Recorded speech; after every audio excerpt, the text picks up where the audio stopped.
Fala galera, aqui do canal Alex Offroad, e hoje, meus amigos, a gente vai acelerar fundo, mas fundo mesmo, na história de uma máquina que é simplesmente lendária. Vamos falar da Suzuki Hayabusa, uma moto que não só quebrou recordes, ela simplesmente reescreveu o livro de regras do que era possível fazer sobre duas rodas. Sabe aquela pergunta, qual é o limite, quão rápido é rápido demais? Pois é, essa pergunta foi o estopim para uma verdadeira guerra, uma guerra de engenharia, de orgulho e, claro, de muita, mas muita velocidade entre os maiores fabricantes do mundo. Bora embarcar nessa jornada para a gente descobrir junto a resposta. E o nosso roteiro de hoje está recheado. A gente vai começar lá atrás, na corrida inicial pela velocidade, depois mergulhar de cabeça na guerra dos anos 90, ver o nascimento da lenda Hayabusa, entender o acordo que mudou completamente o jogo, acompanhar o renascimento dela com a geração 3 e, no final, fechar com o legado impressionante dessa máquina. Então, se segura aí que a viagem vai ser boa.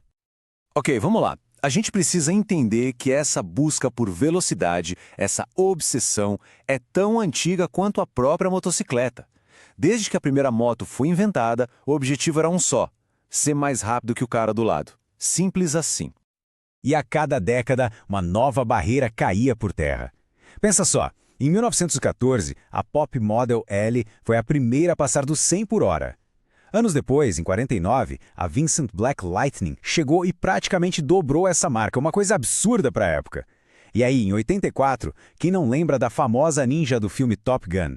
Ela estabeleceu um novo padrão, passando dos 250 e mostrando que essa evolução, essa não ia parar nunca. Agora, a gente chega nos anos 90. E aqui, meus amigos, a coisa ficou séria. A busca por recordes virou uma guerra declarada, uma briga de cachorro grande. As gigantes japonesas começaram a investir rios de dinheiro com um único objetivo: conquistar o título de moto mais rápida do planeta. De um lado, a Kawasaki dominou quase a década inteira com a Ninja ZX-11. Ela tinha uma tecnologia genial chamada Ram Air, que basicamente empurrava o ar para dentro do motor em alta velocidade, o que dava mais potência. Resultado, 283 km por hora. Aí em 97, a Honda deu o troco. Lançou a CBR 11000XX Super Blackbird, nome de avião espião para deixar claro qual era a intenção. E ela conseguiu. Por uma unha, ela bateu a rival, cravando 287,3. A briga estava pegando fogo. Só que, e aqui que a história fica boa, a Honda mal teve tempo de comemorar a vitória. Enquanto todo mundo achava que a batalha era só entre Kawasaki e Honda, tinha uma terceira gigante, só observando, quieta no seu canto, preparando um ataque que ia mudar as regras do jogo para sempre. Em 1999, a Suzuki mostra para o mundo a GSX 1300R Hayabusa. E ela não só quebrou o recorde, ela o aniquilou. 312 km por hora. Pessoal, vamos parar para pensar nisso. Uma moto de produção que qualquer pessoa com dinheiro podia ir na concessionária e comprar, ultrapassando a barreira mítica dos 300 por hora. Foi um choque para o mundo inteiro. E isso aqui mostra o tamanho do feito da Suzuki. Não era só papo de revista, não era especulação. O impacto foi tão gigantesco que o próprio Guinness, o livro dos recordes, foi lá e certificou oficialmente a Hayabusa era a moto de produção mais rápida do século XX. Fim de papo. E agora vem a cereja do bolo, a provocação genial da Suzuki. Hayabusa, em japonês, significa falcão peregrino. E qual é a presa natural do falcão peregrino na natureza? O pássaro umeorro, que em inglês se chama Blackbird. Sacaram? A Suzuki não só venceu a guerra, como fez questão de deixar essa ironia fina registrada para a história. Genial! A chegada da Hayabusa causou um verdadeiro terremoto. A indústria ficou em pânico. Já existiam rumores de que a Kawasaki estava preparando uma ZX-12R para passar dos 320. Aí surgiu um medo muito real de que os governos, principalmente na Europa, simplesmente proibissem a venda dessas supermotos. A solução encontrada foi um acordo de cavalheiros. A partir do ano 2000, as próprias fábricas concordaram em limitar eletronicamente suas motos em 300 km por hora. E esse acordo foi um divisor de águas. A guerra pela velocidade máxima tinha acabado. Agora a briga seria por aceleração, tecnologia, ciclística, e com isso, a Hayabusa de 1999 se tornou oficialmente a última rainha da era da velocidade sem limites.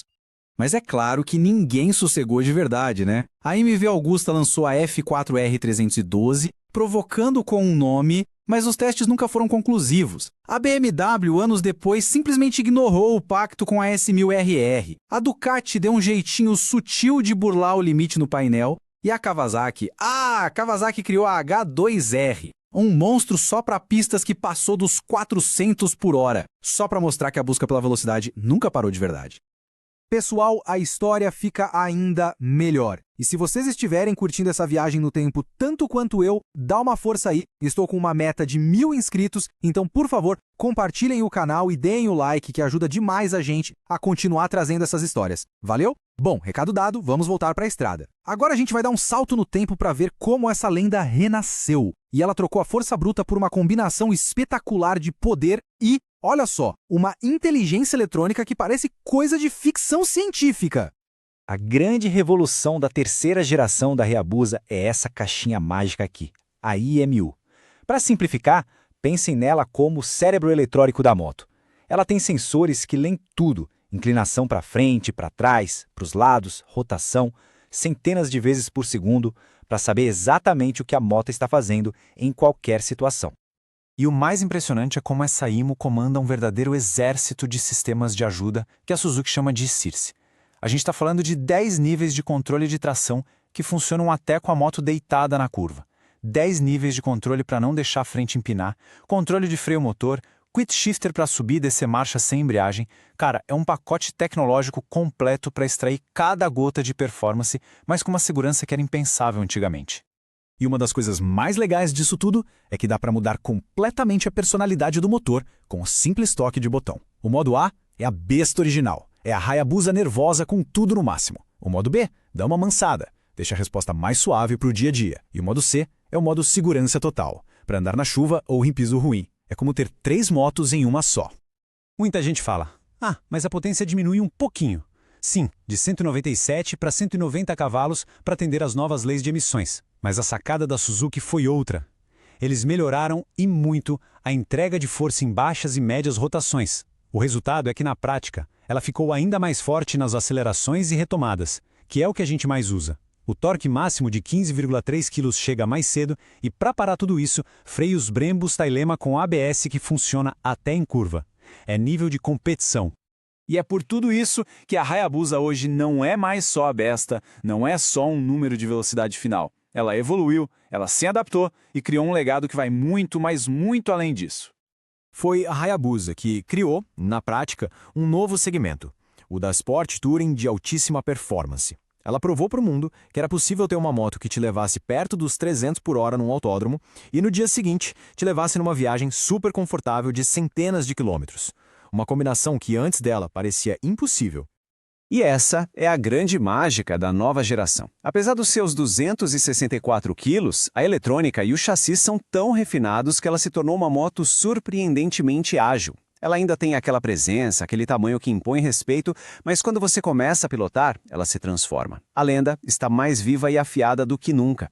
E agora eu quero lançar a pergunta para todo mundo que está assistindo. Com toda essa tecnologia e com o limite de velocidade, a essência da Hayabusa, aquela alma selvagem, ainda está lá? Ou será que a guerra pela velocidade máxima ficou mesmo no passado? Deixem a opinião de vocês aí nos comentários que eu quero saber o que vocês pensam. Vamos trocar essa ideia. Um abração e até a próxima.